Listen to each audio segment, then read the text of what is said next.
तो अगला टॉपिक है हमारा एंडेमिक स्पीसीज़। ठीक है, इससे पहले हम लोगों ने बायोस्फीयर रिजर्व देख लिया था। तो एंडेमिक स्पीसीज़ क्या है?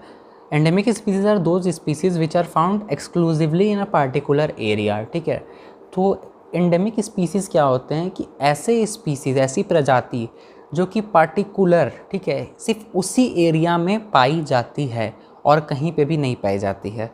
तो इसमें एक और चीज़ आपको क्लियर कर दें हम कि पार्टिकुलर एरिया कुछ भी हो सकता है, एक जोन भी हो सकता है, ठीक है, एक बायोस्फीयर रिजर्व भी हो सकता है जहाँ पे सिर्फ मिलता है, और कोई भी एक पार्टिकुलर कंट्री हो सकता है। ठीक है, ऐसा नहीं कि पार्टिकुलर एरिया मतलब एक छोटा एरिया का बात हो रहा है यहाँ पे।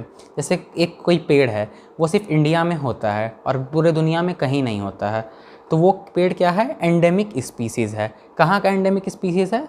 टू दैट एरिया, मतलब टू द इंडिया। यहाँ पे लिखा हुआ है the plant and animal which are found only in a particular area are said to be endemic to that area. तो ऐसी चीज़ें जो सिर्फ एक इंडिया में हो रही है और कहीं पे नहीं हो रही हैं, तो वो क्या कहलाएंगे? Endemic species to that area, मतलब endemic species to for India. ठीक है, ये चीज़ हो जाएगा। तो a particular type of animal and plant species may be endemic to a zone, state or a country. वही चीज़ मैंने बताया कि कोई भी एक पार्टिकुलर छोटा एरिया का बात नहीं हो रहा है, एक स्टेट भी हो सकता है, एक कंट्री भी हो सकती है, एक पार्टिकुलर जोन भी हो सकता है। ठीक है, जैसे कि एक एग्जाम्पल भी दिया गया है कि यहाँ पे साल ट्री है एक, और wild mango are the two example of endemic flora or endemic plant of the Pachmarhi biosphere reserve. Pachmarhi biosphere reserve, इसका बात पहले भी किया गया था। पचमरही बायोस्फीयर रिजर्व जो कि मध्य प्रदेश में है, इससे पहले वाले क्लास में मैंने आपको बताया है कि वो यूनिक क्यों है। तो वो यूनिक इस कारण से है क्योंकि वहाँ पे बहुत सारे एंडेमिक स्पीसीज़ पाए जाते हैं।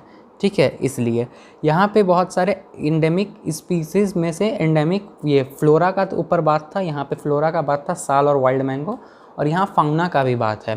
फ्लोरा मतलब प्लांट्स का स्पीसीज़ और फाउना मतलब एनिमल स्पीसीज़। यहाँ पे जाइंट स्क्वायरल, फ्लाइंग स्क्वायरल, बाइजन, ये सारे चीज़ जो हैं ये पचमरी बायोस्फीयर रिजर्व को यूनिक बनाते हैं, जो कि मध्य प्रदेश में है। पिछले क्लास में भी अच्छे से मैंने एक्सप्लेन किया था ये चीज़। ठीक है, अगला बात है यहाँ पे the number of factor endangering the endemic species. तो इस चीज़ से आपको क्लियर हुआ होगा एक चीज़, ठीक है, कि एंडेमिक स्पीसीज़ एक पार्टिकुलर एरिया में पाए जाते हैं। जब वो एक पार्टिकुलर एरिया में पाए जाते हैं तो उनका ख़त्म होने का भी चांस बहुत ज़्यादा होता है। By the way Pachmarhi biosphere reserve में वहाँ बहुत ज़्यादा डिफॉरेस्टेशन हुआ, और वहाँ पे जो जाइंट स्क्वायरल और फ्लाइंग स्क्वायरल थे, यहाँ फ़ोटो भी दिया गया है उसका, ये जाइंट स्क्वायरल और फ्लाइंग स्क्वायरल की जो बात की गई थी, अगर बाय द वे वो मर जाते हैं तो वो और दुनिया में कहीं पे भी नहीं है, तो वो कहीं पे भी नहीं है तो वो बहुत जल्दी ख़त्म हो जाएंगे। पर ऐसे स्पीसीज़ जो दुनिया में बहुत जगह पाए जाते हैं वो जल्दी ख़त्म नहीं होते हैं। ठीक है, तो जो फैक्टर्स हैं वो वही हैं डिस्ट्रक्शन ऑफ फॉरेस्ट, जिसको डिफॉरेस्टेशन कहा जा सकता है। अगला है इंट्रोडक्शन टू न्यू स्पीसीज़। अब कई बार क्या होता है कि वहाँ पे उस पार्टिकुलर एरिया में जहाँ स्क्वायरल रह रहे हैं वहाँ एक नया स्पीसीज़ आ जाता है जो कि स्क्वायरल को मार के खा जाता है। ठीक है, तो वैसे सिचुएशन में भी क्या होगा कि वो प्रजाति स्क्वायरल्स को मार मार के खाएगी, और एक टाइम ऐसा आएगा जब सारे स्क्वायरल्स मर जाएंगे, तो वो भी एक खतरा हो जाता है उनके लिए। और increasing human population in the vicinity, तो आपको बायोस्फीयर रिजर्व में मैंने पहले ही बताया कि वहाँ ह्यूमन पॉपुलेशन भी रहती हैं। वहाँ का जोन जो डिफरेंट जोन था, कौन से जोन में थे वो? ह्यूमन सेटलमेंट ट्रांजिशन जोन में। ठीक है, और उसके आगे बफर जोन था, उसके आगे कोर जोन था, ये चीज़ था यहाँ पे।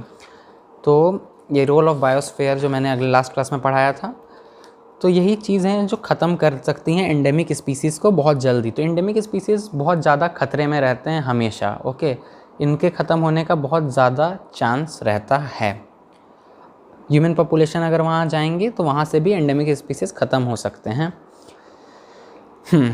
तो ऐसे क्लियर कर दिया गया है इसमें बुक में भी डायरेक्ट कि एंडेमिक स्पीसीज़ जो हैं ये फ्यूचर में ख़त्म हो ही जाते हैं, और कई बार बहुत सारे नई एंडेमिक स्पीसीज़ भी जन्म लेते रहते हैं। अगला टॉपिक है हमारा वाइल्ड लाइफ सेंचुरी। मैंने पहले ही बताया था biosphere reserve, wild life century, और इसके बारे में हम लोग बात करेंगे नेशनल पार्क के बारे में। तो ये तीनों का डिफरेंस जानना था हमें। तो पहले ही बताया था कि बायोस्फीयर रिजर्व के अंदर आते हैं वाइल्ड लाइफ सेंचुरीज़। तो वाइल्ड लाइफ सेंचुरी एक ऐसे प्रोटेक्टेड एरियाज़ होते हैं जहाँ पे हंटिंग परमिटेड नहीं होती है, जैसे कि कोर जोन। बायोस्फीयर रिजर्व का कोर जोन जो होता है वो एक वाइल्ड लाइफ सेंचुरी कहलाया जा सकता है उसको। ठीक है, और वहाँ पे प्रोटेक्शन मिलती है उनको बहुत अच्छे से, और एक सूटेबल कंडीशन मिलता है उनके नेचुरल हैबिटेट के लिए।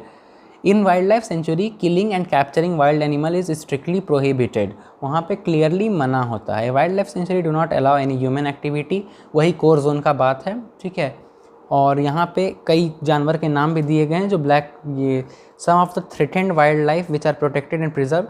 यहाँ थ्रेटेंड मतलब है जिनका ख़त्म होने पे आ गए थे लेकिन उनको बचा लिया गया है, वो सब कौन कौन से हैं वाइल्ड लाइफ सेंचुरीज़ में रह रहे हैं। Black buck, white eyed buck, elephant, golden cat, pink headed duck, ऐसा बहुत सारा चीज़ यहाँ है जिसको आपने कभी देखा भी नहीं होगा ना कभी नाम सुना होगा, इसलिए वो इंडेंजर्ड हैं, ठीक है। इंडेंजर्ड मतलब होता है, इंडेंजर और एंडेमिक में अंतर होता है, ठीक है। इंडेंजर मतलब जो कि खतरे में हैं, जो कि ख़त्म होने वाले हैं, और एक्सटिंक्ट मतलब होता है जो कि पूरे तरीके से ख़त्म हो चुके हैं।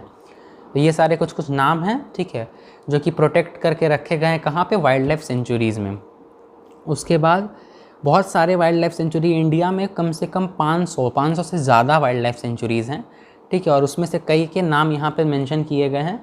Sanjay Gandhi wild life sanctuary Maharashtra, Andhra Pradesh, Karnataka, ये सारे जितने भी है, बोरी वाइल्ड लाइफ, ये सारे आप एक बार पढ़ लीजिए, ठीक है। अगर आपको याद होते हैं तो ठीक है, लेकिन अभी इसका वैसा कोई ज़रूरत नहीं है, लेकिन एग्जाम्पल देने के लिए आपको 1-2 याद रखना होगा। अब आगे हम लोग आ जाते हैं सबसे पहले ऊपर में कि बायोस्फीयर रिजर्व और वाइल्ड लाइफ सेंचुरीज़ में क्या डिफरेंस है, ऊपर है, ठीक है।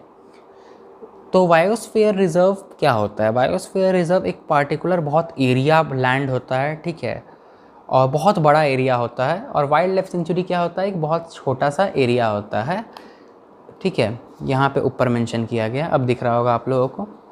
सेकेंड पॉइंट है कि biosphere reserve conservation of biodiversity of area, ठीक है, और इकोनॉमिक एक्टिविटी, इकोनॉमिक डेवलपमेंट भी देखता है, मतलब वहाँ इंसान भी रहते हैं, इकोनॉमी भी परफॉर्म की जाती है, खेती भी होती है, हंटिंग भी होती है, सारी कुछ होती है। पर वाइल्ड लाइफ सेंचुरी ऐसा जगह है जहाँ पे सिर्फ प्रोटेक्शन होता है वाइल्ड एनिमल्स का, उनके नेचुरल हैबिटेट में उनको रखा जाता है।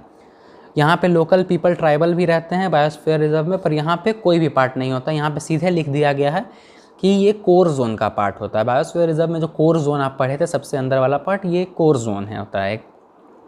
The human activity such as cultivation of land, building, ये सारे अलाउड है यहाँ पे, पर यहाँ पे कुछ भी अलाउड नहीं है।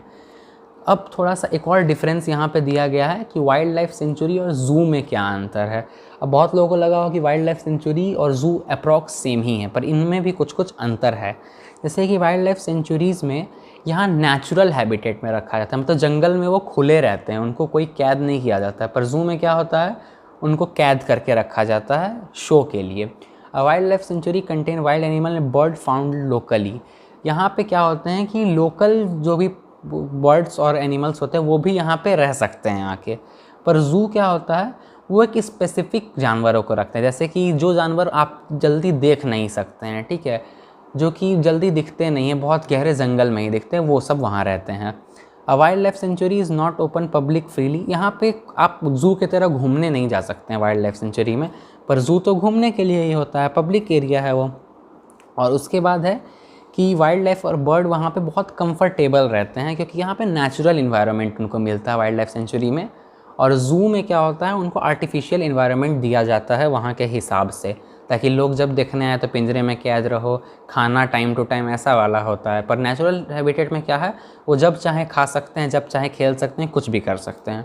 अगला टॉपिक हमारा रहेगा नेशनल पार्क। तब तक के लिए इस वीडियो को एंड करते हैं यहीं पे।